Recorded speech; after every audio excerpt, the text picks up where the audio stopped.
Bonjour mesdames et messieurs, la santé n'a pas de prix, c'est ce que l'on dit. En République démocratique du Congo, cette réalité est encore plus triste parce que les enfants qui naissent et qui ont besoin des soins de santé n'en ont pas accès. Aujourd'hui, nous allons dans le cadre du magazine Changement Fondamental vous parler de la première conférence de la chirurgie pédiatrique qui s'est tenue du 6 au 10 novembre 2017 à Kin Plaza. En premier lieu, nous vous parlerons de la conférence proprement dite, de la partie théorique, où plusieurs thèmes ont eu lieu.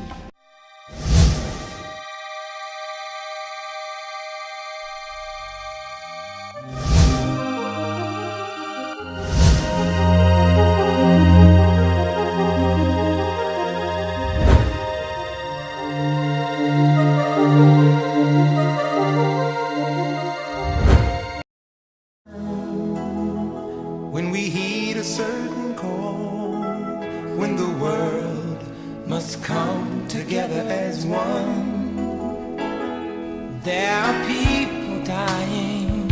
Oh, when it's time to lend a hand to life, the greatest gift of all. We can't go on pretending day by day that someone, somewhere will soon make a change.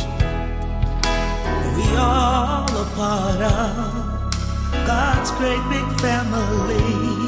And the truth, you know, love is all we need. We are the world, we are the children, we are the ones who make a brighter day. So let's start giving. There's a choice we're making. We're saving our own lives. It's true, we make a better day, just you and me.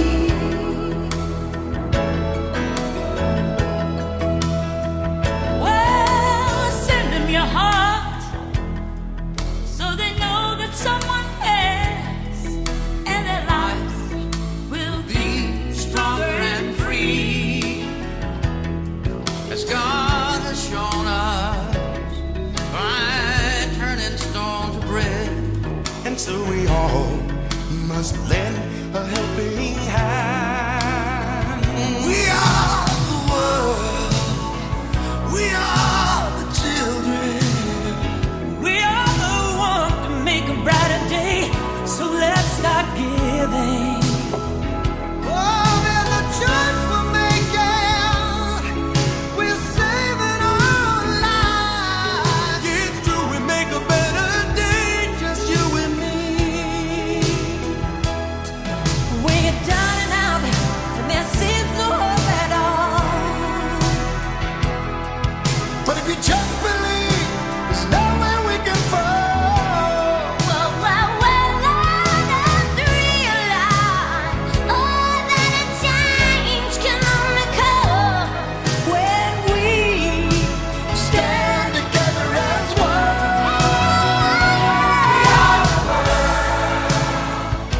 We are the children.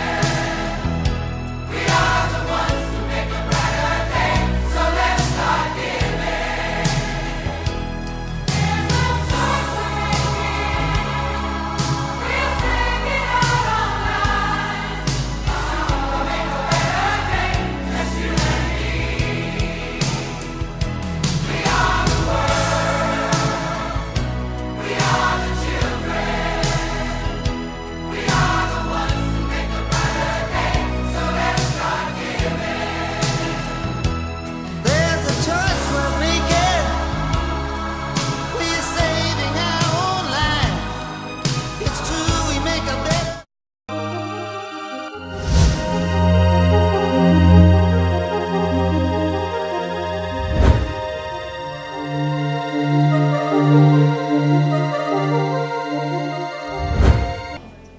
Il a été organisé également une conférence de presse. Les dirigeants de mon collège réunis ont pu organiser une conférence de presse pour expliquer la quintessence de ce qui s'est passé lors de cette première conférence des chirurgiens pédiatres en République démocratique du Congo.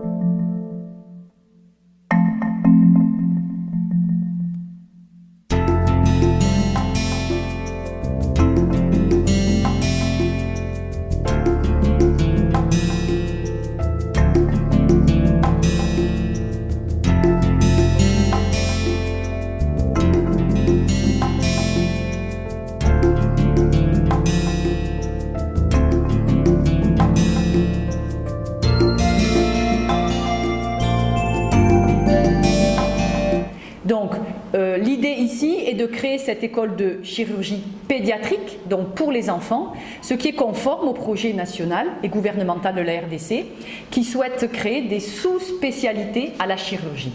Ça, c'est pour vous expliquer un peu le contexte donc de ces Franco-Congolais désireux de faire quelque chose pour améliorer la formation des chirurgiens en pédiatrie, en chirurgie pédiatrique, qui a donc créé une association qui, avec des collaborateurs de RDC, notamment le centre hospitalier Montcollet, mais aussi Galliema et la faculté de médecine et les cliniques, ont décidé, dans les suites de ce congrès, de créer l'école de chirurgie pédiatrique. Donc ce congrès est un premier pas vers cette création.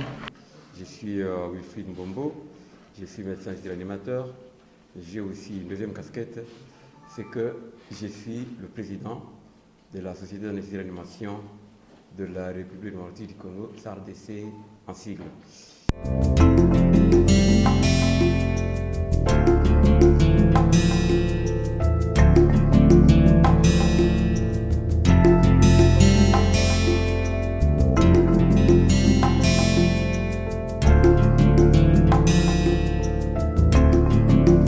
Nous avons invité l'ordre des infirmières à se prononcer, un ordre qui vient de naître il fait une année.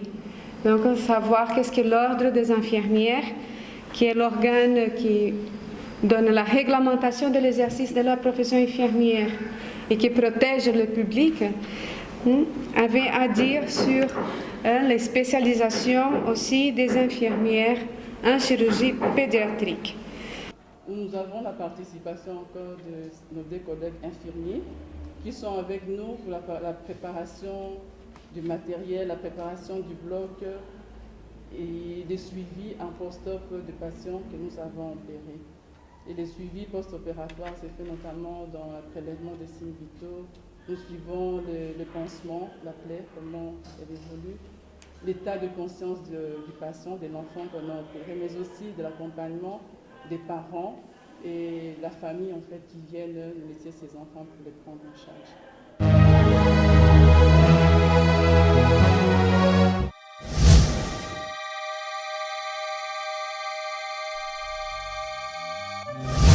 Dans ces changements fondamentaux, nous allons nous entretenir avec le docteur Mboyo et nous allons nous entretenir avec lui. Il va nous parler de la genèse de ces congrès, comment l'idée est venue, et il va aussi nous parler des visions surtout pour l'avenir.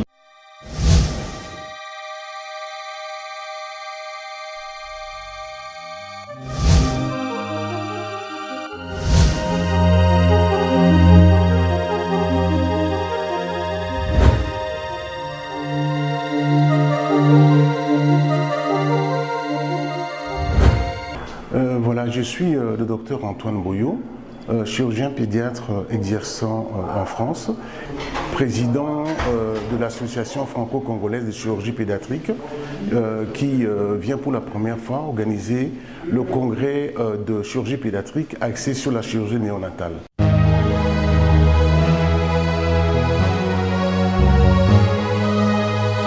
En tant que Congolais d'origine, j'ai été toujours frappé par l'absence d'une société congolaise de chirurgie pédiatrique. En effet, contrairement à d'autres pays africains francophones, le Congo n'a pas de spécialité reconnue comme telle de spécialité de chirurgie pédiatrique. C'est la raison pour laquelle je me suis battu pour pouvoir organiser ce congrès, tout en sachant que le Congo présente une situation réellement paradoxale. D'une part, un taux de natalité très élevé et d'autre part, malheureusement, un taux de mortalité parmi les plus élevés au monde. Ces deux situations expliquent le pourquoi de mon action, qui est en fait une action collective, parce que je ne suis pas seul, nous sommes un groupe qui voulons faire avancer la cause de la chirurgie pédiatrique, donc la cause de l'enfant mal formé.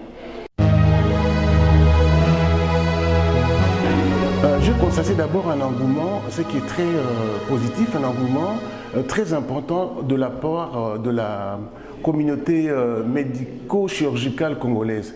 C'est très encourageant, donc il y a une demande médicale et demande aussi des enfants mal formés.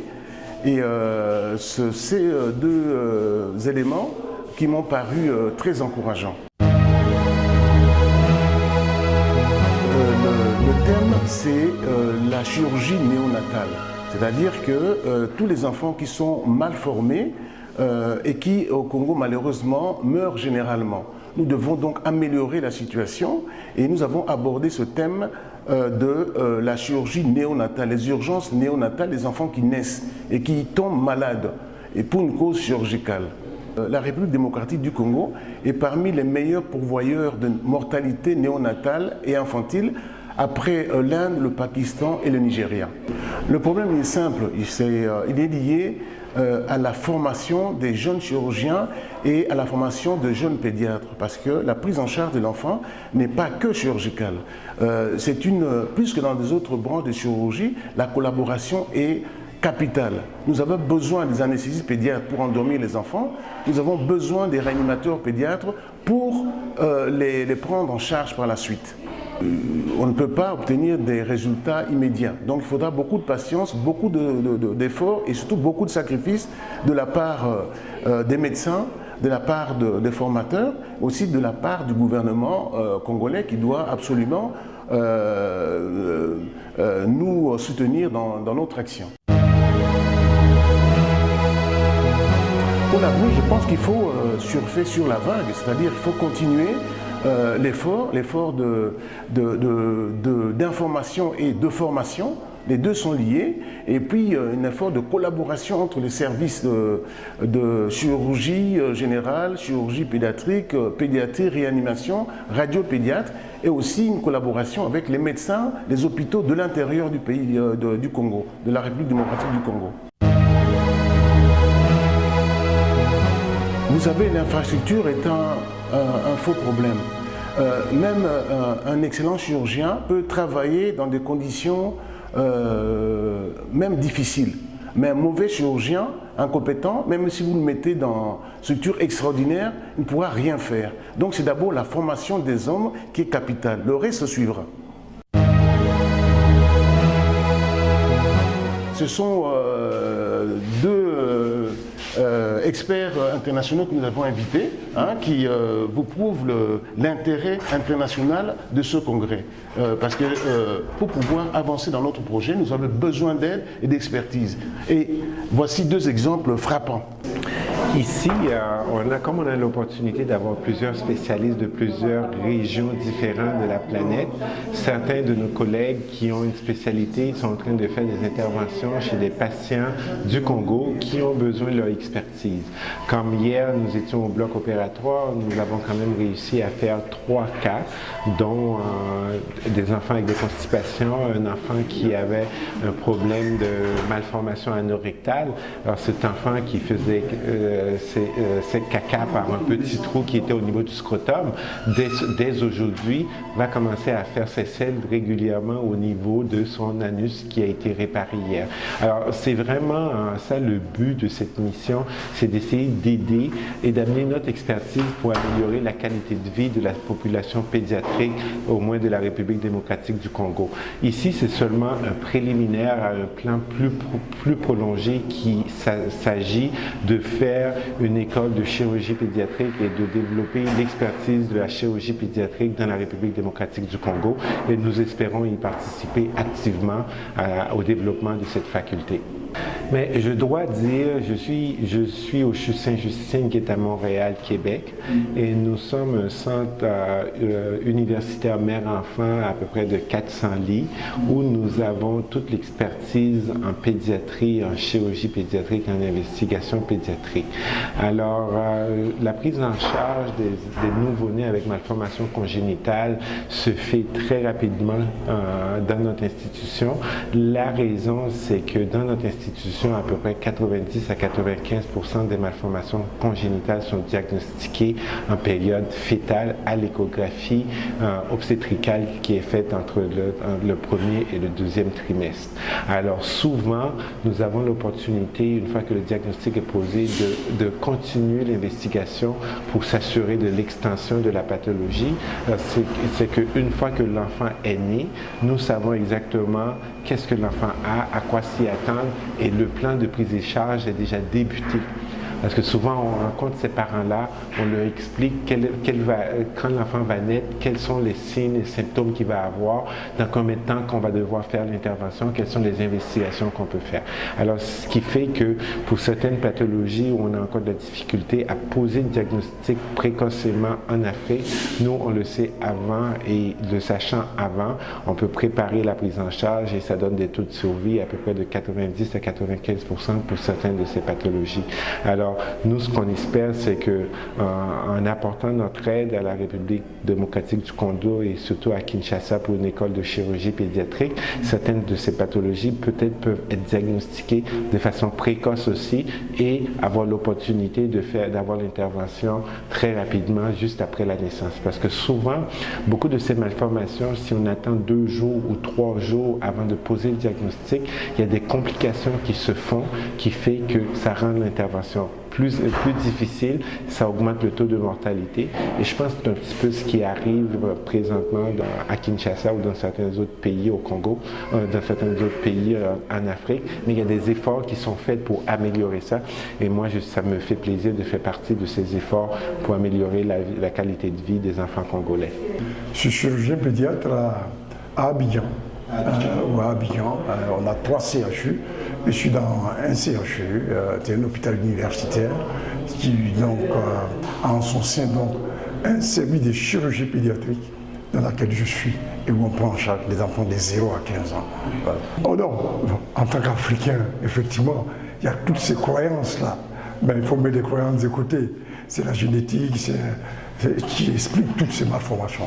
Il y a des malformations qui sont quand même découvertes et viennent comme ça, et c'est source de divorce, c'est source ça brise les familles. Pourtant, quelquefois, c'est ce qu'on appelle les mutations de nouveau. C'est une malformation qui peut arriver comme ça au cours d'une génération dans une famille, et c'est tout. Mais ces malformations ne sont pas expliquées. Bien sûr, maintenant, de plus en plus, avec l'utilisation des pesticides, des produits organophosphorés, on a de plus en plus de malformations quand même qui apparaissent. Ah oui, l'environnement malsain compte beaucoup. L'environnement dans l'apparition des malformations, des anomalies cognitives, a une place importante, que ce soit exogène ou intérieure. La prise de médicaments, la nourriture, tout ça sont pour cause aussi, dans une part importante, de l'apparition des malformations. Oui, il y a des malformations qui sont peut-être évitables. Je prends par exemple l'espina bifida, où c'est des malformations qui sont vraiment très graves. Les malformations très graves, le spina bifida, c'est la moelle épinière qui va sortir, qui est au dehors, au niveau lombaire, à n'importe quel niveau, du rachis. Mais il semblerait que simplement, avec une supplémentation en acide folique, surtout partout, la nourriture en acide folique, on évite ces malformations. Donc il y a des malformations qui sont évitables. On parle aujourd'hui des malformations génito-urinaires qui sont dues aux pesticides qu'on utilise dans nos champs. Il suffit d'arrêter, de changer.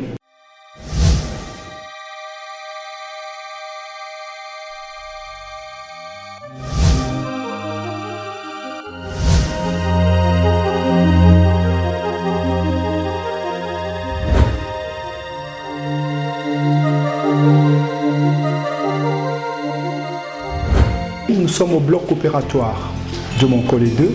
Nous allons assister à l'opération chirurgicale de plusieurs enfants qui sont nés avec des malformations. Les médecins vont trouver des solutions à ces enfants et nous allons aussi nous entretenir avec les médecins pour savoir quels sont les problèmes qu'ils ont constatés et comment ils pensent solutionner ces problèmes-là.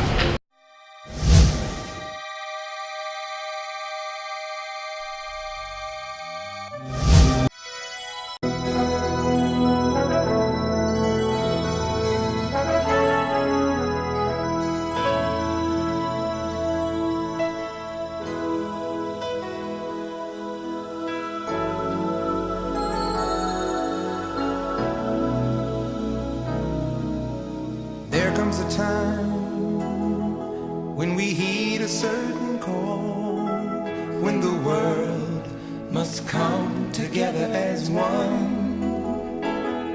There are people dying. Oh, when it's time lend a hand to life, the greatest gift of all. We can't go on pretending day by day that someone somewhere will soon make a change. We all a part of God's great big family. And the truth, you know, love is all we need. We are the world, we are the children, we are the ones who make a brighter day. So let's start giving. There's a choice we're making. We're saving our own lives. It's true, we make a better day, just you and me.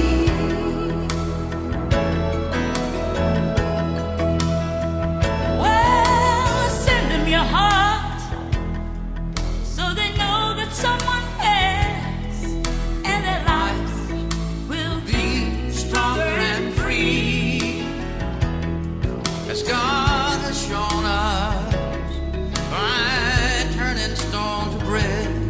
And so we all must lend a helping hand.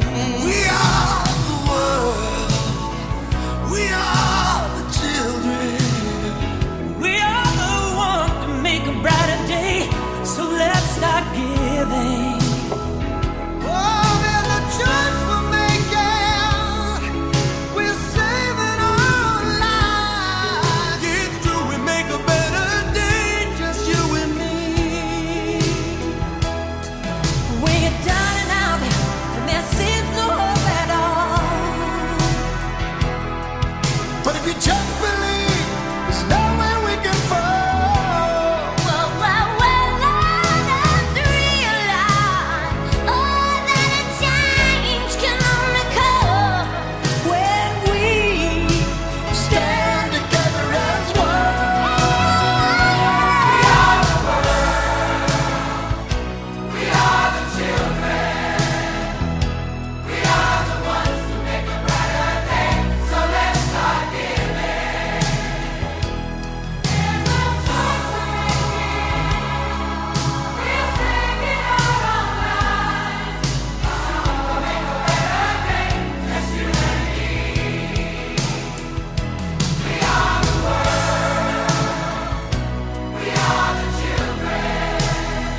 des biopsies assez haut dans l'intestin. On est obligé de faire une grande incision pour aller chercher ces petits morceaux. Alors que là, vous avez vu avec de toutes petites incisions et des caméras et des instruments de laparoscopie, on fait la biopsie sans faire de grosses incisions. Et donc après, on va attendre quelques jours que l'anatomopathologiste de la maison étudie les prélèvements que j'ai faits pour voir si c'est cette maladie ou pas. Si c'est cette maladie qui est responsable de ces problèmes, à ce moment-là, il faudra faire une opération où on doit enlever la partie du côlon qui n'a pas de nerf, l'enlever et descendre le côlon qui est normalement innervé sur l'anus. Nous osons croire que ces magazines vous appuient et que ces rendez-vous pris sera un rendez-vous régulier. Soyez toujours attentifs pour suivre ces magazines. Au revoir.